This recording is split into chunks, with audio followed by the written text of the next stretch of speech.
And welcome, Hoosier fans, to another frustrated episode of the Assembly Call. As tonight, the Hoosiers fall again in the Kohl Center, 82-79 to the Wisconsin Badgers. This makes it, 14 straight losses for Indiana at Wisconsin. And what makes this one especially painful is it's a game that it really felt like was there for the taking for Indiana. It felt like Indiana was, in control early through the first 10, 12 minutes of the game, lost a little bit of control, and then regained it at the end of the first half, and then really battled Wisconsin hard in the second half and got down 5, 6 points there late, but were able to battle back, able to force overtime, even able to have a shot at the end of regulation to win it, and just unable to get over whatever this Kohl curse is that is currently going on. And the final result is an 82-79 loss for the Hoosiers. Exhausting, exasperating, disappointing, frustrating loss. But unlike so many losses at Wisconsin where it seems like, the game was pretty much decided after about 25 minutes, this is a game that Indiana was in, and they played hard, and they battled. And while we will pick apart tactical mistakes, mental mistakes, physical mistakes, which Indiana made many of, you can't fault how hard the guys played, how much they fought. And so I think it's one of those games where you can walk away proud of the team, but so disappointed, not because you feel like they played up to the best of their abilities and lost by 3, but because you feel like you really left a win out there on the court and that this team is better than what it showed tonight. And maybe that's the most positive and optimistic thought that we can take away from a night that is otherwise certainly very disappointing.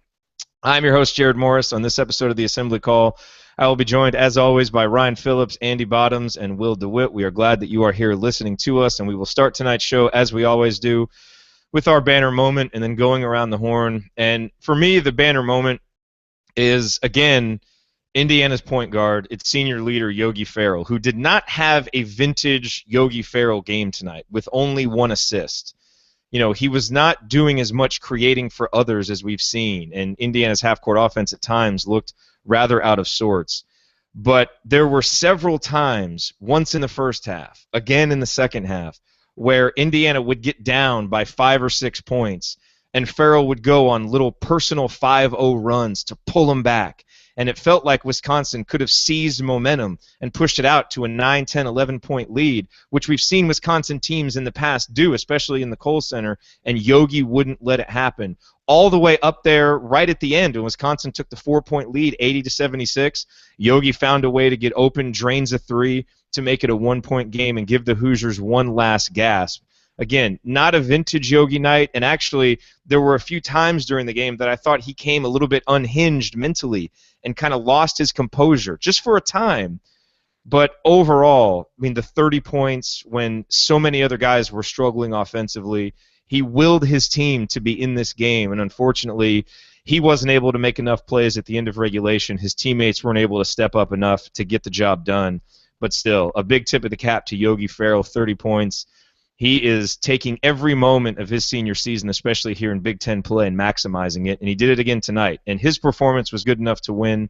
Unfortunately, as a team, the Hoosiers collectively unable to do it. But certainly when you look at, can this team compete for a Big Ten title, can they make a run into March? When you have a guard like Yogi that can keep you in games like tonight, this has been a program, a team where guys have stepped up so often, it just didn't happen tonight. But a great performance from Yogi Ferrell, nonetheless. All right, let's go around the horn, some opening statements. Ryan, we are saving you for last, of course. Andy, we will go to you first. Your bottoms line on tonight's IU loss. Yeah, I think what you said at the beginning is pretty much where I come down on the game. It was one that felt imminently winnable in spite, IU almost won in spite of themselves. It felt like that the turnovers and the way they played in stretches defensively where it felt like relapses from some of these other games that we've seen earlier this season, and they still almost managed to pull it out. And I give a lot of credit to Yogi, as you mentioned. And I thought the thing that stood out to me tonight, when you look down the box score, aside from what Ryan is likely to discuss, you see, none of the bench guys for IU had more than 2 points. and that's something that we've talked so much about on the show. Quite honestly, only 3 guys had more than 5 points.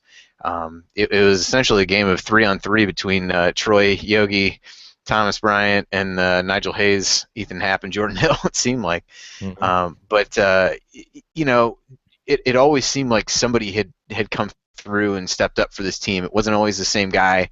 And I just thought, OG did not look like himself. I know there were talk about, some guys being under the weather. He certainly looked it when he was out there, just didn't quite look like himself. Played pretty well in that early stretch.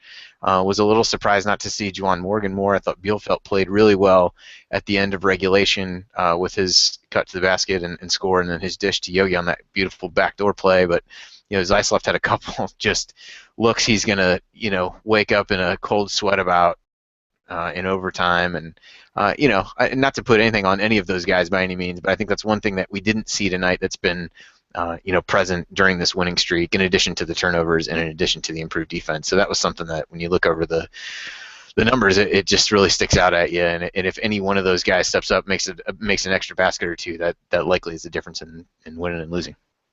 All right, Ryan, come on, you're on your rant.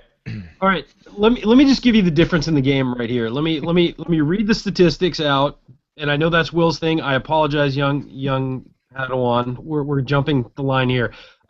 Indiana field goals made 28, Wisconsin 25. 3-pointers, IU was 7 of 16, Wisconsin 4 of 12. Rebounds, Indiana 32, Wisconsin 26. IU 13 offensive rebounds, Wisconsin 8. Turnovers 19 to 16, so Indiana had more, but it wasn't really a big difference. Free throws, Wisconsin 37 attempts, Indiana 18. Personal fouls, Indiana 31, Wisconsin 17. There's the difference in the game right there.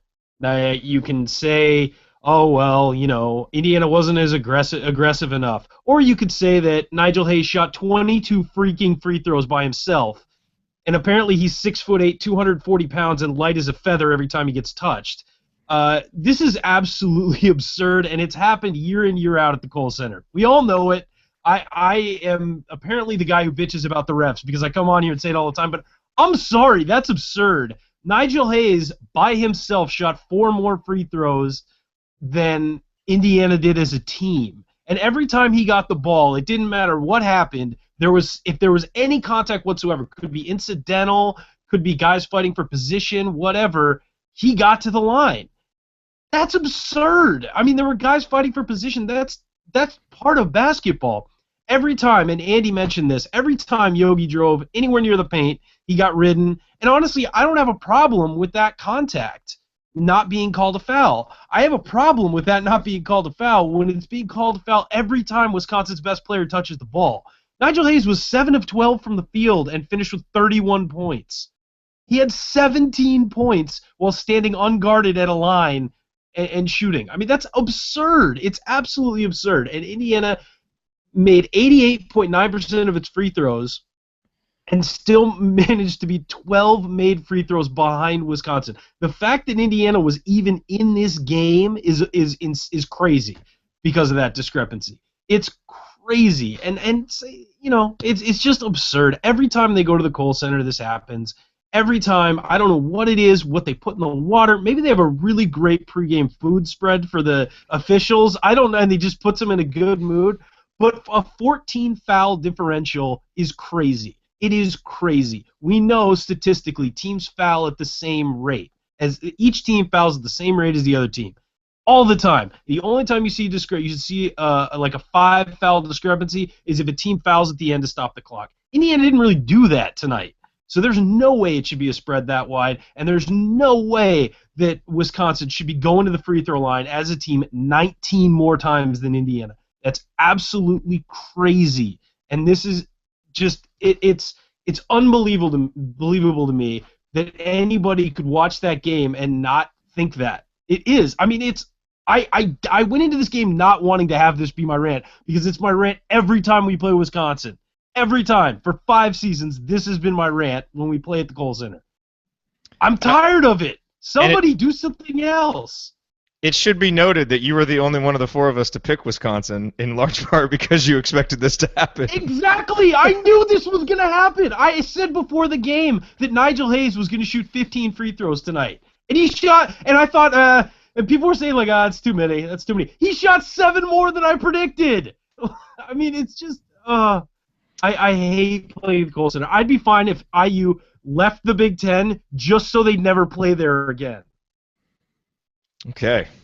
All right, we're going to have more on this. Alex Bozich had an interesting note about Pat Driscoll, one of the officials, and Brian mentioned this in our chat about how he was officiating a game in Miami last night, and how you'd like to have officials have at least more than one night's rest, especially when they have to travel. But anyway, I don't know. I'm just making excuses for officials. Will, if there's any stats left over, why don't you pick up a scrap for the stat of the game? Yeah, I'm just going to kind of piggyback off of what Ryan said, which I think he kind of cited every stat, so I guess either way I was going to have to do that. Give me a break. I need to drink some water after that. No, you're totally fine, but I'll just put some more, a little bit more of a highlight here on Hayes. Like Ryan said, he made 17 of 22 free throw attempts. If you just take his free throw attempts and act like nobody else for Wisconsin shot one, by himself, he gives Wisconsin a 45.8% free throw attempts to field goal attempts ratio, which is quite absurd for one player to account for that many of the team's free throw attempts, which, again, obviously is going to be a big factor in today's game. Yes. All right. So perhaps we have that out of our system now. We don't want to spend the entire show bitching about the officials, although there are many warranted reasons to do so. But there are also reasons why Indiana lost this game and why, when you look at it, Indiana didn't play their best basketball. And so let's spend some time breaking those down now as we move forward on the assembly call. Real quick before we do that, I do want to remind everybody to get on our email list. You can do that by going to assemblycall.com/subscribe, or you can text Indiana, INDIANA, to the number 44144. A message will be sent to you. You just reply with your email address, and you will be on our email list. There are over 1,500 IU fans who get our emails. We send a post-game analysis email the morning after every game. It'll be sitting there in your inbox at 6:30 Central. We don't post that anywhere on the blog, on Twitter, anywhere else. It's just for our subscribers. It's a great way to go deeper with the show, to connect more and get additional insight on the Hoosiers. So we hope that you'll join us on that list. Again, assemblycall.com/subscribe, or text Indiana to 44144. It's completely free all the time, and we hope that you will join us. All right, well, you are listening to the Assembly Call. We are breaking down Indiana's 82-79 loss to the Wisconsin Badgers tonight. I am your host, Jared Morris. There's a couple different places we can go. Andy, let's start with Thomas Bryant, who I thought, offensively did a nice job, especially on the offensive glass. And I remember back early in the season, coming on here and criticizing Thomas on a couple shows for not being a very good rebounder, struggling to rebound out of his area. And he has put those to bed because he is doing a much better job on the glass. He's become an animal on the offensive glass. Tonight had 4 offensive rebounds, at least 3 of those that I can remember resulted in points, and another efficient night. He was 5 for 8. Of course, we'll remember the shot that he missed there at the end, which, maybe he got fouled on, maybe he didn't, but, he misses that shot that would have been huge. But still, he finishes with 16 points and 7 rebounds, had a couple of nice blocks early, but after a solid start on defense, boy, Wisconsin really took advantage of him. Ethan Happ just consistently took Thomas to school. And I think that's part of the reason why Thomas wasn't playing as much late, because I know I was wondering, why isn't he out there at least on offense? You could understand why he wasn't on defense. But it seemed like there were some opportunities Indiana had to maybe get him in on offense that they didn't take. But what were your thoughts on Thomas's performance tonight? And then perhaps if you could comment on his usage late, because that's something a lot of people were wondering on Twitter, is why he wasn't in the game more. Yeah, I think it comes down to defense in terms of the reason why he wasn't in the game. I thought Bielfeldt did a pretty good job down the stretch against Ethan Happ, and quite frankly, I was a little bit surprised to see Bryant come out to start overtime, even though obviously he gave IU a lot on the offensive glass, and certainly a lot of reasons you want to see him on the court. But I thought Bielfeldt had settled into a pretty good rhythm on both ends and played well.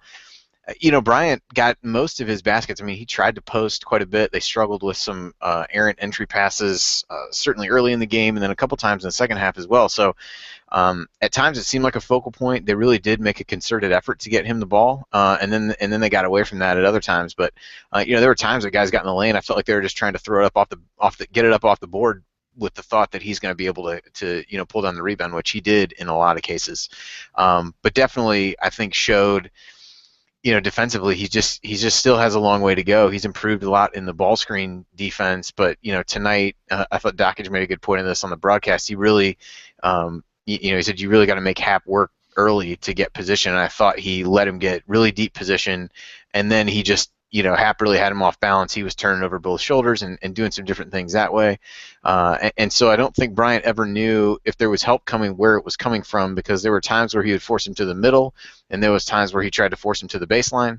And I just thought I wanted IU to run some doubles at him as he really got going in the second half to try to throw his rhythm off a little bit, because it was clear at that point that Bryant really was didn't have a good idea of how he wanted to approach him defensively, and I thought maybe trying to at least make Hap pass out. Koenig, while a good scorer, hadn't really made shots, so you got to make somebody else beat you at some point. I mean, Hap was, I think, 10 of 15 from the floor, and he was really getting whatever he wanted. There were times when Bryant really closed out too hard, let him drive to the basket, and again, make him make a couple jump shots. He's already killing you at the rim. You can't continue to let that there. So I thought, his defense was really what landed him on the bench when it did toward the end, and I thought that was definitely an area where he struggled. Not necessarily an area that we had talked about a lot. His ball screen defense was such a focus early, but tonight it was really just more giving up early post position and really not being able to recover from that. And Ryan, I know that you had a point you wanted to make on Thomas Bryant, and it actually dovetails nicely with the first half broadcast of the game, because if you only tuned in for the first half, you might have thought that an NBA draft had broken out, actually, with how the commentary was and all the focus on green room guys.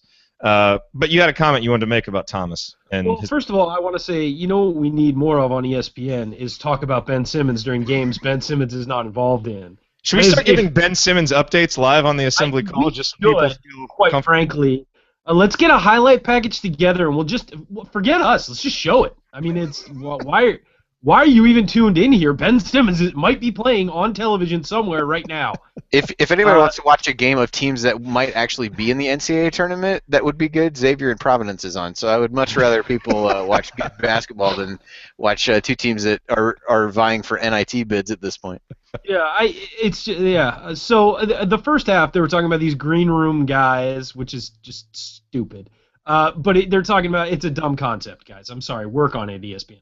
But we're talking about guys who might be in the NBA draft green room, and they kept mentioning Thomas Bryant, and they were fair to him, and they said guys were saying, hi, you know what, you can develop in the NBA and all this.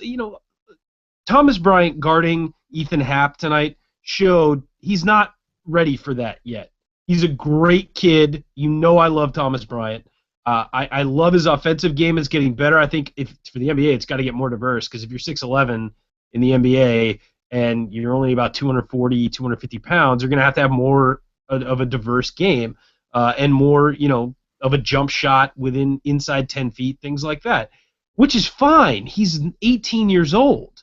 But the defensive issue is really the problem. And you're right. You guys are right when you're talking about how quickly he's developed as a rebounder. His offensive game is more well-rounded when he came in. He's got great touch around the rim. He showed poise tonight, hitting all 6 of his free throws in a tight game. I mean, all of that. I cannot sing this kid's praises enough. But defensively, he's just not that quick laterally, and he needs to work on that. I mean, that needs to be the focus of his off-season training. Get a little bit stronger, cut out a little of the bad weight, and work on his athleticism.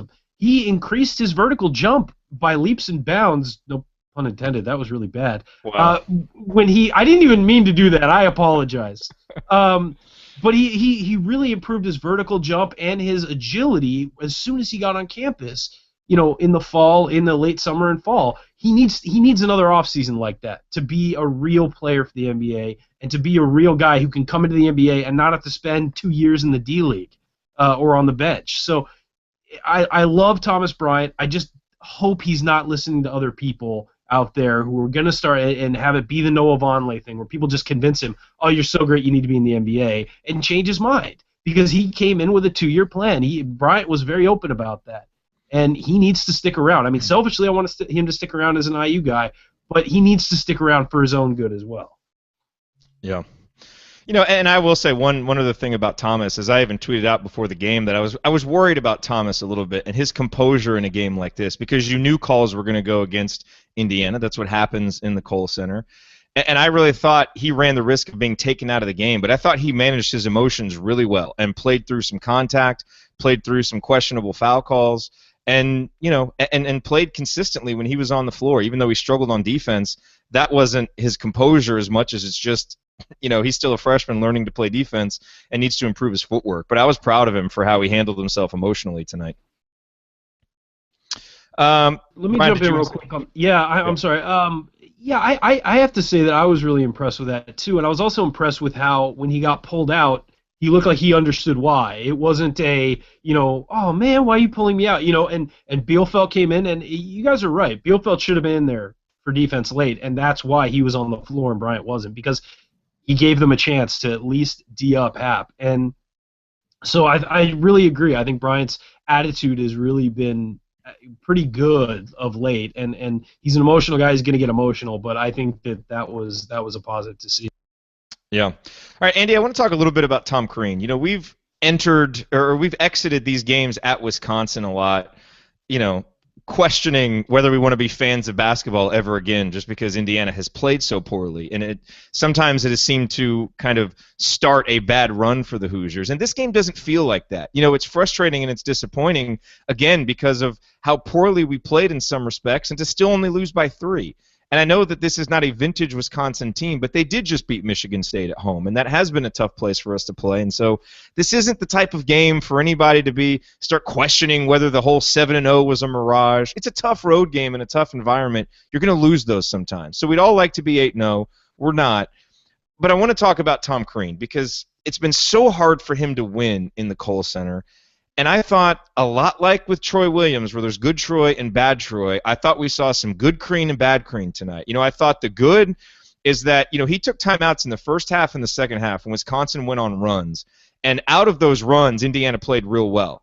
In the first half, the Hoosiers went on a 9-3 run after Crean took a timeout, and that spurred them getting back in the game. Because remember, it felt in the first half like that game might get a little out of control. The Hoosiers battled back to be down by 1.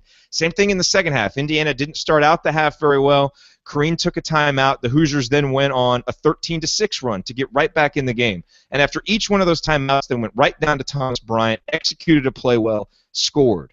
And it showed a coach that had the pulse of his team. The team went out and executed what he wanted. That was the good. The bad, however, I guess a microcosm is really the last 2 plays of the game, where defending that inbounds pass down 1 with about 5.5 seconds to go, and OG Anunoby doesn't really know what he's doing and just lets Nigel Hayes get the ball. And whether that's OG not listening or a bad plan, who knows? And then after they make the free throws, not even really able to complete a pass to get the ball in bounds and even get a shot off. And it just didn't look like either the guys didn't know what they were doing or they just didn't execute it, whatever it was. Those are kind of those moments where you look at it and you kind of feel like well-coached teams have plans and execute in those situations, and Indiana didn't. And so I thought it was kind of a mixed bag. So even though Crean has his team in position, they go to overtime in this place where they haven't been able to win, you're still kind of left wanting a little bit at some of those plays that were left on the table there. What'd you think overall? Obviously Crean's done a really good job turning the thing around, getting Indiana, to the 7-0 start in the Big Ten, but just wasn't able to push the right buttons late to get Indiana over the hump. Yeah, like you, I thought it was a mixed bag. I thought they played well out of timeouts for the most part over the course of the game, which I know is something that has been a frequent area of criticism. So I think that was good. I thought early in the second half they didn't let him get away from really trying to get the ball into Thomas Bryant, even though they turned the ball over a lot.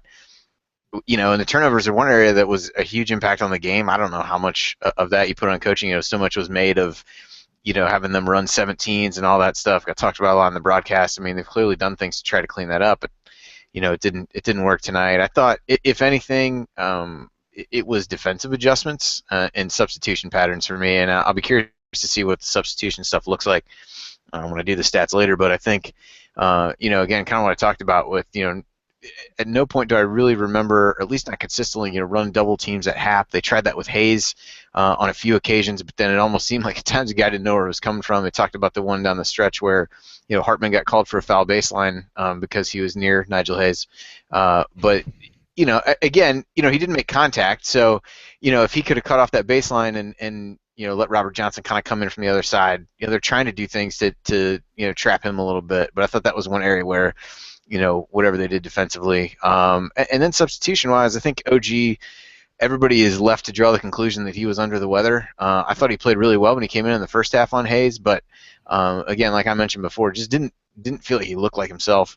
I was surprised Juwan Morgan didn't get minutes in the second half. I'm not sure he played at all in the second half, and I don't know if he's another guy that was in that scenario, but certainly from a rebounding perspective and being able to play some interior defense, maybe a guy to give Hap a slightly different look, just with somebody a little bit quicker, and he's done a nice job. He did a nice job against Alex Ola over the weekend, forcing him out on the catch in the post. So I was a little surprised we didn't see more of him. I think those are the things that I guess I would point to that surprised me, the most about what we saw from Crean. But like you said, it was a mixed bag, and I think those last possessions, Ryan Burton's in the game in the last possession, hadn't played the entire game, and it just seemed like while Wisconsin was likely to foul, that IU is so intent on running a play that would avoid getting fouled when, maybe getting fouled isn't the worst thing in the world there when you only got a few seconds to get the ball up the court. Give yourself a chance.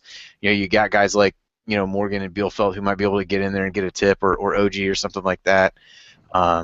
It just seemed like the last play was certainly not great and just didn't have a great end result. And as you said, that inbounds play, it felt like I was watching an NFL game where they're playing some kind of like zone underneath and a single high safety where OG's like hanging back and hit three guys lined up across the baseline like they were just going to switch things. But yeah, that definitely wasted a couple seconds that would have really come in handy on that inbounds play after the fact. Real quick, just a comment here. This is Wisconsin coach Greg Gard in the postgame. Sometimes we just got Nigel the ball and got out of the way. That was the play call. All things considered, pretty good coaching. Will, you have a stat that's going to make Ryan's head explode. Yeah, going back to some of the stats here regarding Ryan's rant, according to Justin Albers, if you look back at the last few games, the last 3 games that we played at Wisconsin, the foul differential, Wisconsin 92. Oh, sorry, free throw attempts. I got a little lost there in my notes. Sorry, free throw attempts. Wisconsin's had 92 in the last 3 games, while Indiana's only had 32. So it's almost 3 times as much as Indiana has had in the last 3 games. So I'm sure Ryan is loving that stat over there. But something to go ahead. Yeah, I was just going to say, can we get a broom to sweep up the pieces of Ryan's head that are littered all over the floor? You're gonna have to peel me off the ceiling when this one is done. When this show is done, guys. I hope you know that. So let's talk about some individuals. Well, Will, you got a couple of other numbers too. In fact, actually, one about offensive rebounding that I wanted to get to. Yeah, I kind of want to get into some positive stats here because, there are some positives to take away from it, even though this is a loss. The last time that we played Wisconsin a few weeks ago, we only rebound 18.2% of our offensive of our own misses, something you kind of preluded to a little bit in your preview today. But, we average about 38.9%. Well, today we kind of went over that with 41.9% on 13 offensive rebounds. Bryant finished with 4, and I thought he showed a lot of energy on that side of the ball. And even that, a couple of his dunks came back from some misses, and we finished the game with 14 second chance points. We had 0 in the last game against Wisconsin, so that's another thing to kind of hang our hat on here. Yeah. Interesting quote here from Tom Crean. This is Alex McCarthy quoting Crean on his radio show. It's not easy to be in a game like this and lose the free throw differential by 19 and only lose the game by 3. Which is well said. Again, with that said, though, you have to look at opportunities that Indiana had that they didn't take. And, Ryan, I want to get your thoughts on Troy Williams, who, look, Chronic Hoosier tweeted out mid-game this fun little graphic of a light switch with good Troy on top, bad Troy on the bottom, and that is seriously sometimes what it seems like. Because I thought Troy in the first half was, maybe atrocious is too strong of a word, but I'm not sure that it is.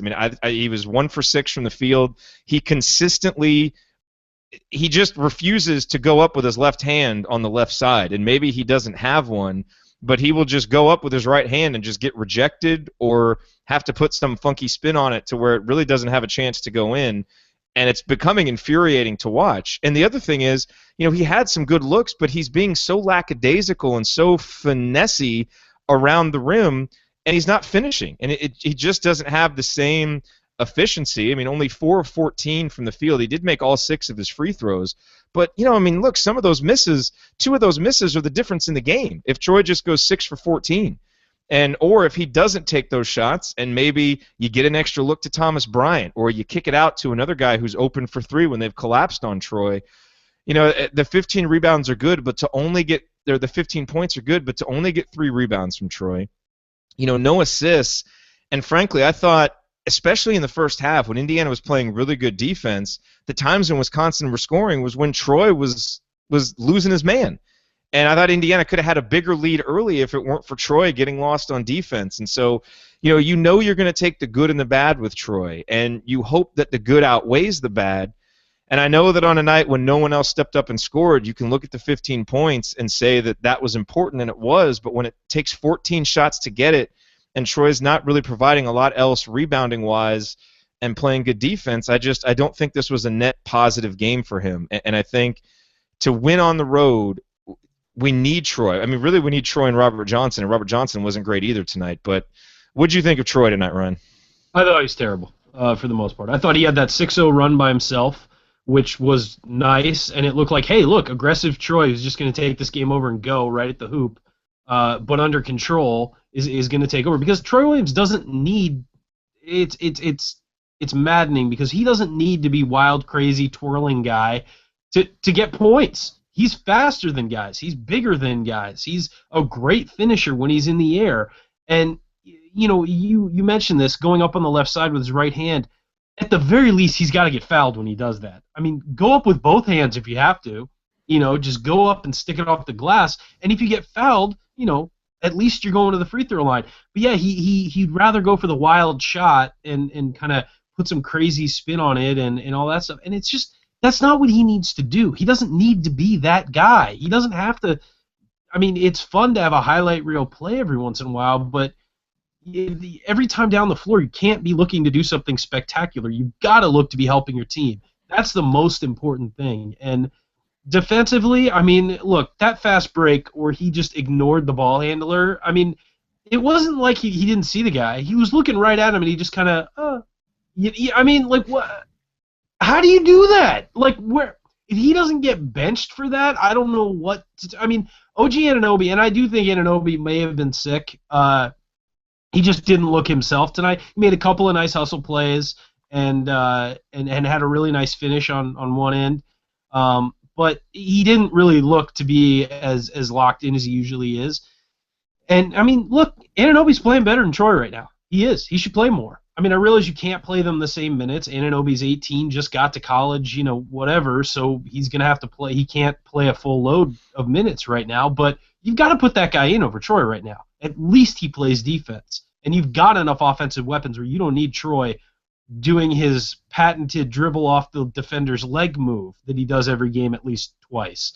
So I'm down on Troy right now. Look, I realize he's worked hard on his game, but he's not getting it mentally. And if he's hurting the team when he's out there, which I think he did in the first half, and I think he did in parts of the second half, that 6-0 run was fantastic. Other than that, I'm looking at that game as almost a lost cause. He made 6 free throws. That's what got his scoring up.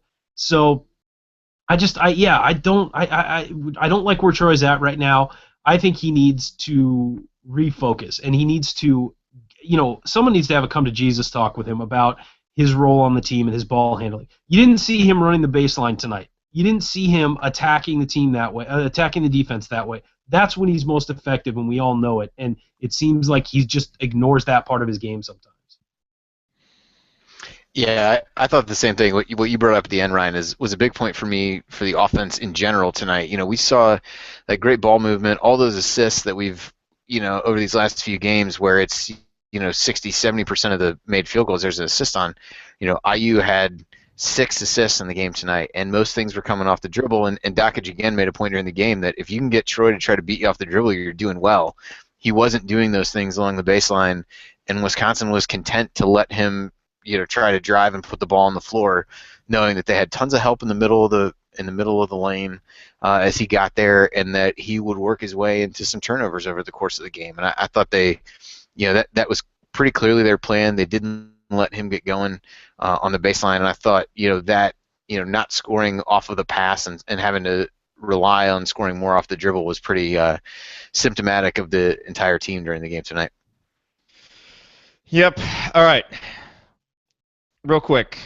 Take a quick break here. Do want to let you all know, a reminder, the Assembly Call is a listener-supported show. We rely on your support for everything that we do, and we greatly appreciate it.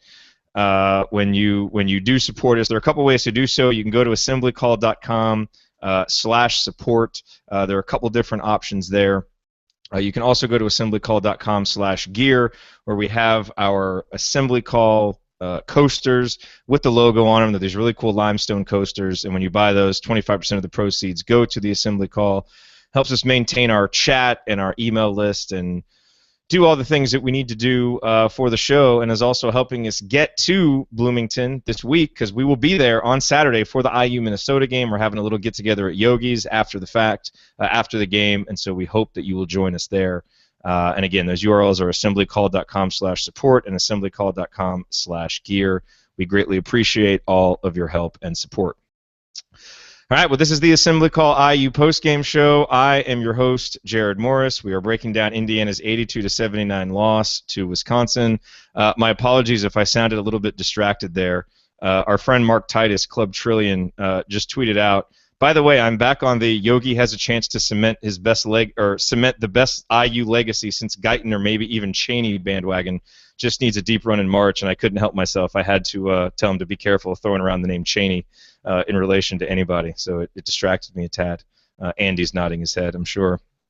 So let's talk a couple more individuals here. And Ryan, let's start with Nick Zeisloft, who, look, if you tell me that Indiana's down 3 and Nick Zeisloft is going to have 3 3-point attempts, and I don't know if they've gone in, I'm feeling pretty good about Indiana's chances. Unfortunately, all 3 of those 3-point attempts missed. I thought his first one was a terrible shot. It looked like he was just hunting a 3-pointer. His feet weren't set. He had no chance. And unfortunately, it feels like too often this year, he's kind of getting in bad ruts. And, then he rushed, another one. And then that last one he had that could have tied up the game, really rushed it. And, what are your thoughts on Zeisloft, who obviously was huge in that Minnesota game and otherwise has really struggled to stay consistent? I think that last 3 that he had, where it was the scramble underneath the basket and Yogi kicked it out to him, I think that would have put us up 1. I think we were down 2. Oh, maybe you're right, yeah. I think that, so, I mean, he's wide open off a break. There's a scramble underneath the basket. Yogi has the ball. Yogi could go up with that, try and draw a foul. I don't think he'd make a shot there because the defenders are much bigger. But he finds Zeisloft, kicks it to him. It's a walk into it 3, and Zeisloft has to make that shot. That should be a layup for him. With him being our sharpshooter, you got to make that shot. And I'm sure, and he was a foot off. It wasn't even close. And I'm sure that Nick is going to be riding home on that plane tonight, and he's going to be that shot's going to haunt him until he takes the floor on Saturday, because that was a wide open look, as clean as you can get it, and he rushed it and he threw it up there, and he is just off right now. And he had that really nice game against Minnesota. He's had some games where he's shot the ball well, but I mean, all in all, he really has to get consistent here. We need a consistent 2 or 3 threes from him a game, because that's what he's there for. I mean, he is the sharpshooter. He's not a great defender. He can be serviceable depending on the team he's playing and depending on the matchup. But I mean, he doesn't get you anything else. He got 4 rebounds tonight, 2 offensive. One of them was a rebound off a Thomas Bryant miss where he had a wide open putback and missed it. He had 2 free throws. He's 0 of 4 from the field, 0 of 3 from 3. Didn't have any assists. So he didn't really contribute anything else in 22 minutes, except for playing okay defense. So I mean, he's just a guy who he needs to be in the gym and he needs to work that out and he needs to get better. It's not like with Colin Hartman, where if Colin Hartman goes 0 of 7, at least he's making small plays around the court. You're not seeing that with Nick. I know he gives you some senior leadership. I know the guys on the team really like him. I know it's that he's, again, an older guy who can pull guys aside, but He's got to hit those shots, and that was a wide open. He could not have been more wide open, and he just clanged it out, and it wasn't even close. So clearly, he's got to get that going. Andy, it was another frustrating night for Robert Johnson, who I thought, flashed the plays that really get you excited about him. The drive and dish to Thomas Bryant. He made a three. He even drove to the lane and looked to shoot and actually made it, like instead of just driving to pass. And we hope that we see more of that aggression from Robert Johnson, because he's a strong guy and he's shown the ability to finish. He just hasn't shown the confidence to do it enough. But outside of that, he just for most of the night looked tentative and looked, just complacent, just, felt like he was just willing to settle to kind of be a ball mover instead of really create and be ready to shoot and be ready to make things happen. And 5 points, 3 assists, 4 boards, 2 steals, only had 2 turnovers, so he did cut back there. But it felt like he could have been that guy tonight that made the difference. And we're seeing him against some of the better competition and on the road. He just seems to lack that extra little bit of swagger that he has in Assembly Hall. And I don't know what it'll take. Maybe obviously just becoming older is part of it, but not sure what else it'll take. But this is another one of those games that leaves you wanting from Robert Johnson. Yeah, I thought him getting into foul trouble. I feel like this happened a game or two ago where we talked about him in the same way that he got a couple early fouls and it really seemed to take him out of it. I thought he played well early. To your point, getting that dish to Bryant. I thought he, as he seems to do so often, is driving more with the look to pass, but did take a shot on the one, and I thought passed up another opportunity almost right after that where he could have gotten to the rim and potentially taken another one. So. It just felt like the foul trouble took him out of the game. I think it really hurt IU as well. He played really solid defense for the most part, and I think they just, again, this is where a game where you do miss Blackman a bit. So for as much as everybody wants to say, it's not a big deal, it to me was relatively apparent early. This was just not a great game for Zeisloft. I mean, Wisconsin was really doing a lot to try to take away. Force IU to put the ball on the floor, not get a lot of ball movement, and that's really where Zeisloft finds a lot of his open threes. And so he really wasn't getting those shots. I remember exactly the possession you're talking about where he was really, hunting that first three, and it just seemed like, well, this wasn't going to be a game for him. But without Blackman, IU really doesn't have a choice but to play him. They stole a few minutes with Niego at some point earlier, and I think with whatever was going on with OG, they didn't feel like they could play that little bit bigger lineup where, at times he or Troy is essentially the 2 guard. And I really thought his foul trouble put them out of sync a little bit offensively, put a lot more pressure on Yogi to handle the ball more and some of those things. And then I'm not sure he ever really rebounded from that in the second half. Made a couple of nice plays, as you mentioned. Got jinxed by the freaking commentator on the free throw where he, of course, makes the comment and he misses one. But, in general, I thought he played okay. But again, it would have been great to see a guy like him, really step up in this game. Just nobody else, again, just to go back to that point, whether it was bench guys or some of the other even starters who aren't the top options. We've just seen over this run of games that 1 or 2 of those guys every single game have stepped up and made big plays and done things, and it just didn't happen tonight. It would have been great to see him do that. Shot the ball confidently, but I think can continue to look for his offense a little bit more because guys are really starting to watch, I think, and see that when he drives, he's looking a lot more to pass than he is to shoot. Yeah, I got this to say on Robert Johnson, and I think he had an okay game. I think Andy's right. I think he got taken out of rhythm, and I also think that defensively he turned in a solid performance, but offensively you're right. There are just elements of his game that need to get better, and one of them that bothers me a lot is he'll catch the ball on the wing and he'll drive over the top in sort of the weave issue or the weave stuff that they do, but when he drives over the top, he doesn't look to turn the corner ever. And you've seen him do it like once or twice. And he's turned the corner, and he's a lot quicker than I think he realizes he is because he's beaten his man to the hoop and gotten a layup or gotten fouled. What he does a lot is he curls off that wing over the middle and then just passes it to the other corner or the other wing and kind of cuts through. When he learns that he can turn that corner or go to turn the corner and cut back to the other side and go to the hoop, he's going to be very, very good.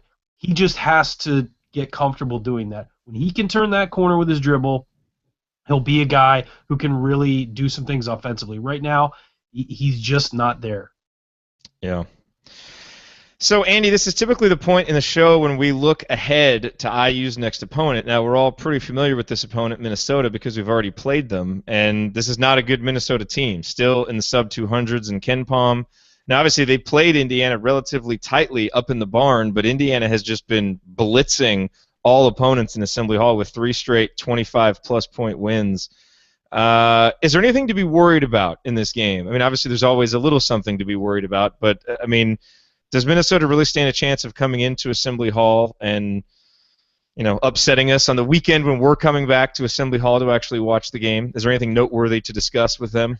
I mean, I'm sure the fact that we'll be there'll be a palpable buzz about the arena. So certainly that seems. Now, I mean, I really can't envision any scenario in which that's the case. They took Illinois to overtime at home the other night and actually played fairly well on the road against Michigan after they played IU. So they're playing better than they did earlier, but I just don't think this is a team that's going to be able to, the way IU's played in Assembly Hall recently, and what we've seen from this Minnesota team in large part this season doesn't really feel like a game that should be close. So I don't know if there's anything in particular to watch for other than, do you see some improvement with the turnovers again?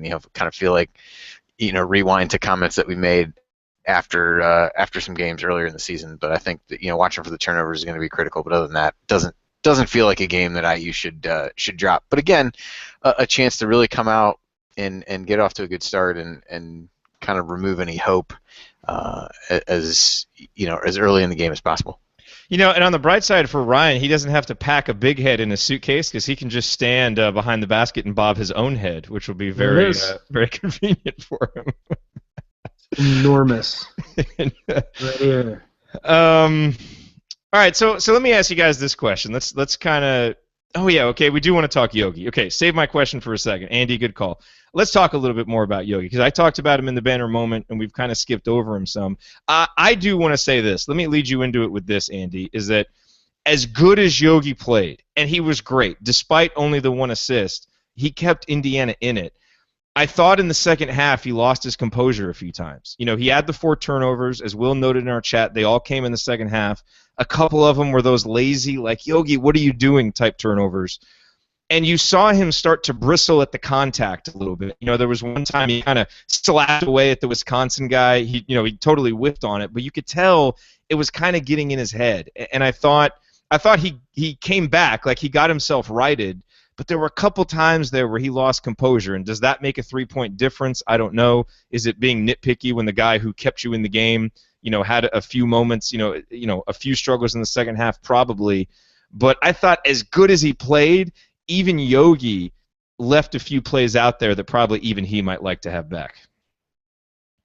Yeah, I think that's fair. I think the one thing we didn't talk a ton about earlier, because I agree with what you said earlier. I mean, every time they really needed a play, it feels like during this run they've just been stretches in the game where he just takes over and will make a big shot and kind of keep things in. And I thought he did that toward the end of the first half when a 6-point lead could have turned into 10, but instead it turned into a 1-point advantage. And a couple times in the second half when Wisconsin would get up by, I think 6 might have been the biggest lead that they had. Never really let it get up further than that and always put him back in it. But the one thing we didn't talk about a lot was just defensively what he was able to do again. Koenig was 1 of 9 from the floor. Thought he really took him out of the game again, similar to what they did. He was 4 of 12 in the first meeting when Yogi played him really well. And I think, that's a part of his game that, we've started to give attention to as the defense of the team has gotten better over these last few weeks or the last month or so. And I think that's really come to, he's taken that challenge of playing the other team's best player on the defensive end, at least their best player in the backcourt, and has done a good job with that. I would agree the turnovers where he didn't really get sucked into that. I just thought early in the second half they just had chance after chance because Wisconsin was turning the ball over as well, just chance after chance to come back. And I think they'll look back on that stretch where they could have potentially taken the lead at the beginning of the half and they missed that opportunity. So I think those were things where he had a couple early, everybody had a couple early, and that was a struggle. But just go in there, score 30 points, and it pretty efficient, 12 of 20 shooting. Only got to the line twice, which I think is probably a point of contention for sure. And I noticed those plays that you mentioned where he really seemed to get, kind of got frustrated with that. I don't know that I certainly was frustrated, but I think momentary lapses of that, I guess, in this game are probably not unheard of. But just continuing to establish himself as one of the best players in the Big Ten, one of the best point guards in the country, and a really good game that without him, this game could have gotten away from IU on multiple occasions on both ends of the floor. Yeah, Ryan, anything to add on Yogi, or maybe just a shout out to Doc Libby, who was quite effusive in her praise of your opening rant. Love you, Doc. Thank you. No, Yogi. I mean, we're running out of superlatives. I mean, he was phenomenal tonight. Carried the team. 5 of 6 from 3-point range, and Dan Dockich, another big fan of the show, is always he says stuff about Yogi in transition on that three, and he is the best in the country at it. And there are very few NBA players who are that good at a transition three as Yogi is. I mean, he's just when he pulls up there, he's going to make it. So. I thought he was excellent tonight. I don't blame him for getting frustrated at the lack of calls. I thought he was ridden and bumped and banged every time he drove and never got a call. I don't think he got a single call just on a drive. I think the only calls he got were when he was going up or when he was going through the middle or passing. But this, blocking, guys bumping into him and stuff like that, I don't think he got a single call. And so he had a right to be upset. And after a while, I don't care who you are. I don't care if you're a freshman or a senior, that's going to annoy the crap out of you after a while because you see that it's not being called fairly. So I don't blame him for being upset. I was upset, and so I can't blame him at all for the same thing. All right, so before we go to the formality of our picks and then last call, just a real quick question to kind of go around the horn, and Will, I'll start with you on this one, and we'll keep our answers short, 30, 45 seconds, but after this game, a tough, frustrating loss to be sure. We all had high hopes that the bad streak at the Kohl Center would end tonight, but how do you feel about the team, just your gut feeling? Are you discouraged because we lost, encouraged because of how the team fought and kind of the win that you feel that we left out there, or just no change? What's your gut feeling after this game about this team? Because we kind of said this was going to be one of those first big tests, coming on the road at Wisconsin. Will, what do you think? That's an excellent question. I'm going to say I still feel pretty good. I don't know if it's any more than I felt. I think it's more and less the same. But, I feel pretty good. I mean, they played tough. They didn't give up. Especially with the game not going their way, they could have just kind of packed it in and said, okay, we're not going to win today. But they didn't decide to do that. They fought through. They pushed the game to overtime. Had a chance to win it beforehand, but overall I still feel pretty good about this. And even all the reports are coming out apparently the team's under the weather, so for them to come out fight despite having the flu or whatever is wrong with them, I mean, can't really complain with the effort they put in today. Good answer, Will, and also you just committed a personal foul on Nigel Hayes. Andy, what about your answer? I'm kind of the same way. I mean, I feel like I'm right down the middle. I didn't think either team would blow the other out. Just the way Wisconsin plays and what they have on offense didn't really lend itself to me to be a game that either team was going to win by a lot. So expected it to be a close one. So in that regard, was I guess what I expected. Like the resiliency again, that seems to be becoming a hallmark of this team in the way that either different guys or the team in general has bounced back. So I was pleased with that. On the flip side of that, you kind of see these glimpses that you hope become an anomaly where they lapse back into the turnovers and some of the defensive breakdowns. So I guess all that evens it out where I'm kind of right down the middle. I think the game for me, as I looked at this upcoming schedule, you had these 3 or 4 on the road. My hope was can you go 3-1 in that stretch, and really the swing game to me was either this one or the game at Michigan. So maybe if you ask me the same question a week from now, I may have a more definitive answer, but not.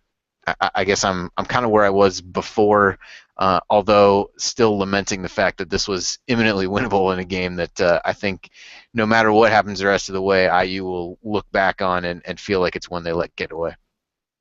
Good answer. You've also been whistled for a foul on Nigel Hayes. I think I talk long enough for 2 fouls, so that's probably true. Yes. I'm surprised he even Yeah. made it to the post-game press conference, sleeping at the free throw line or something like that. Ryan, what do you think? Oh, by the way, I fouled out like 10 minutes ago. You got a double technical. Yeah, of course. We're not even supposed to be here. So what I think about the team right now is this was a very close game. The IU did not play anywhere near its capability. Still was able to send it to overtime on the road while sending the opponent to the free throw line 37 times. I'm not that worried about the team. Now, again, Wisconsin isn't typical Wisconsin, so we're going to see how they bounce back from their first loss in almost 2 months on Saturday in person. And then it's that Michigan game is the next one you really have to look at, and if they win that, then you're really looking at maybe, okay, this team's fine, and they gotta. But people about this schedule and how weak this team's schedule has been. They got to get the wins while they still can, because going 500 in that late stretch is going to be very positive for this team if they can, because of how good the teams they're playing late in the season. So got to get the wins while you can and build up those, build up your position in the Big Ten tournament, build up your position as far as the NCAA tournament goes, things like that. Got to rack up those easy wins, and so they got to play better on Saturday, and they've got to play better moving forward.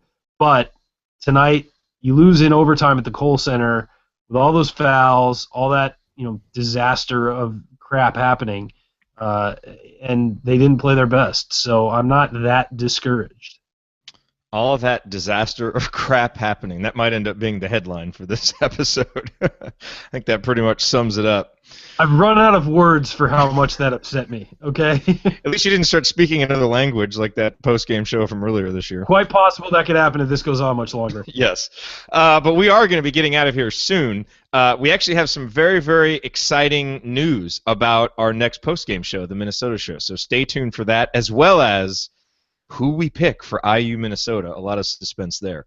But real quick, I do want to offer one final reminder about getting on the email list, assemblycall.com/subscribe. Andy does his analysis. He'll be up late tonight doing his analysis so that we can have that in the email for tomorrow morning. Will have his stat of the day.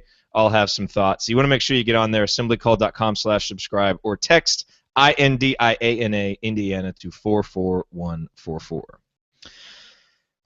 All right, well, we're wrapping up here on this episode of the Assembly Call. The Hoosiers lose a disappointing game, 82-79 to Wisconsin, but they fight through some adversity, but still, you feel like they could have come away with that victory.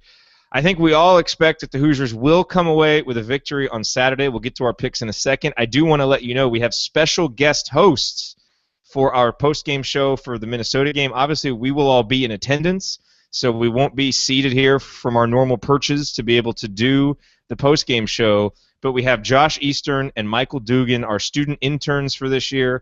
It is the first time ever that we are turning the show, a Big Ten show, when we have our biggest audiences, the first time that we've ever turned that over to our student interns. So we're very, very excited about that. Josh and Michael have been hosting a midweek show. They're actually doing one on Thursday night.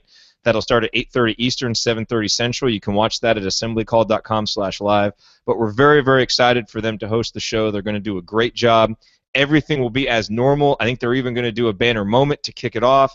The chat will be going. So definitely tune in, watch them host the show, send them comments. We're really, really proud of all the hard work that they've put in and how much they're improving. So that'll be a great opportunity for us, for you, and for them, so that will be very exciting. And hopefully it is a victorious episode. Let's go around the horn real quick and get some picks. Ryan, IU or Minnesota?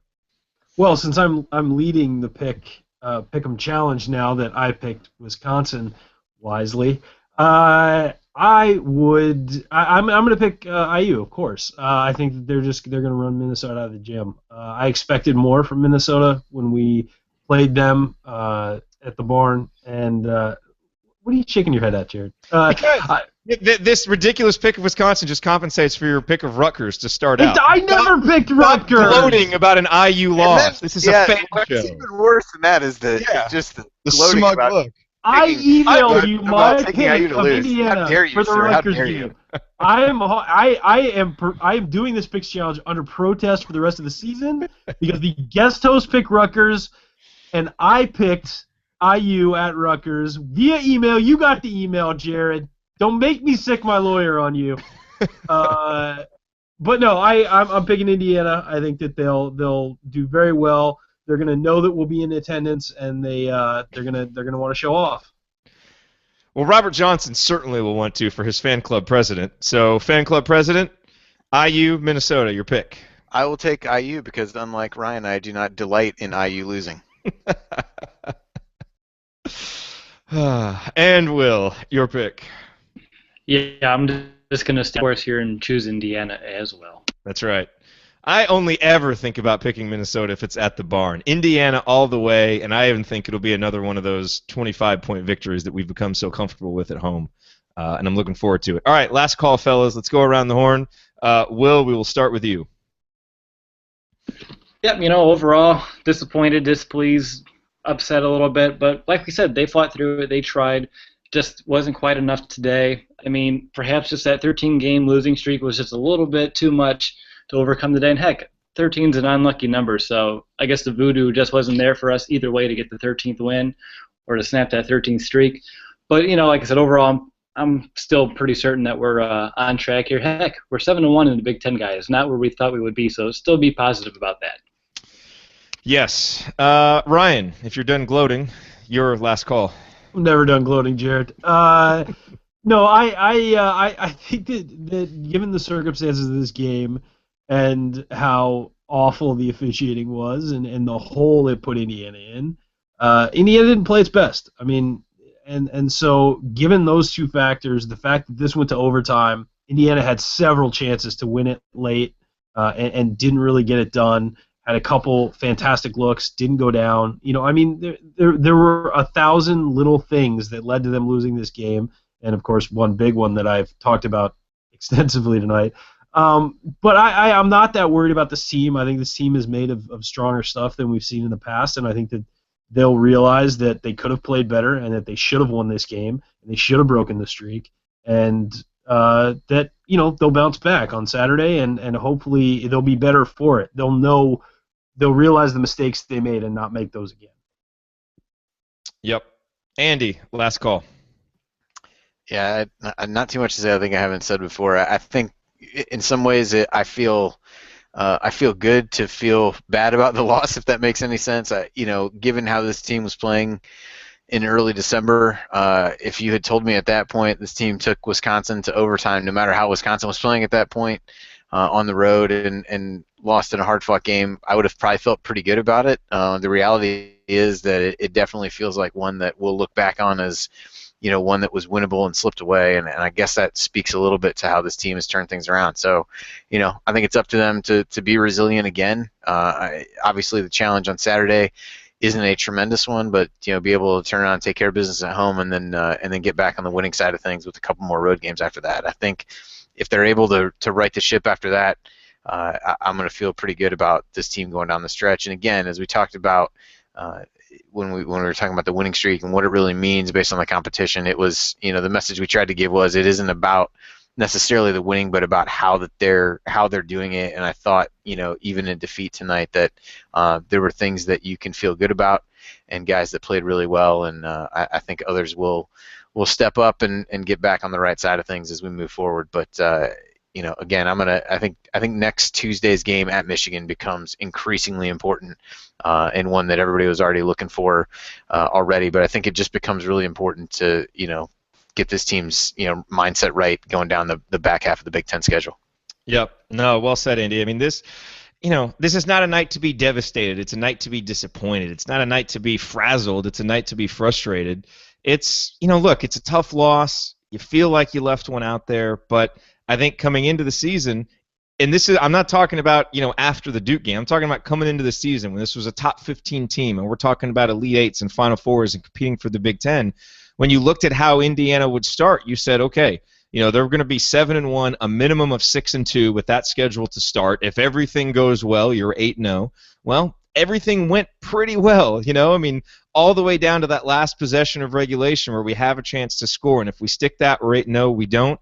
So we're 7-1 with a loss at Wisconsin, and now I think these next 3 games become very important. And certainly you look at the Minnesota game as a game everybody expects to win, and then you've got 2 road games after that. At Michigan on Tuesday the 2nd, at Penn State on Saturday the 6th, and at a minimum in this 3-game stretch, you need to be 2-1 so that you're 9-2 heading into that final gauntlet where you play Iowa, Michigan State, Nebraska, Purdue, at Illinois, Iowa, Maryland. Those are all tough games or at least tough venues that you're playing. And so you want to set yourself up for success, and you don't want to stumble. And one thing that we've seen from this program in the recent past is one loss turning into 2 or 3 real quick before things get turned around. And so Indiana needs to avoid that. Fortunately, the team that's coming into Assembly Hall on Saturday may not even be capable of winning if Indiana brings its B game. But the way Indiana's been playing at home with their A to A+ game, you have to feel comfortable. And that's one big reason why, despite the road loss tonight, I feel really good about this team having a chance to be 13-5, 14-4, maybe even 15-3 as we move forward. Because this doesn't strike me as a team that's going to lose at home the way they're playing. And yes, I know there's Minnesota and Iowa and Nebraska and Purdue and Maryland coming up. And certainly the Iowa, Purdue, and Maryland games those are teams good enough to beat Indiana. But I love the way this team's playing at home. And now it's about going and finding a way to steal a couple of those on the road. Certainly if it's Michigan, that's huge because that's a good team that will be counted as a good win when Indiana needs one. But whatever happens, this team just needs to get back home, have a good performance, and get the momentum going right again. Because there's no reason for Indiana to hang their heads tonight. Again, be disappointed, but it's not a devastating loss at Wisconsin, as so many losses at Wisconsin have been. And hopefully the team will be right back ready to play exactly as they have been at home on Saturday. We certainly hope so because we'll be there to watch it. And for those of you who listen and who will be in Bloomington, we hope to get a chance to meet you. So if you can't make it to Yogi's, send us a tweet. Let us know where you'll be. We'll come over, say hi, shake hands because we want to meet as many of you as possible. We appreciate you being here, and it's been this trip has been a long time in the making. This is our 5th season doing this. This is the first time that this is the first time the 3 of us will be in the same room ever, and certainly the first time we've all been back to Assembly Hall since then. So we're very excited, and excited that Indiana will be back home playing, hopefully get another victory to wash the nasty taste of this game out of our mouths. All right, everybody, we will talk to you. Well, we won't talk to you on Saturday. Michael and Josh will be here, but hopefully we'll see many of you on Saturday after the game. Until then, have a great rest of your week, and we will talk to you on Saturday, everybody. See ya.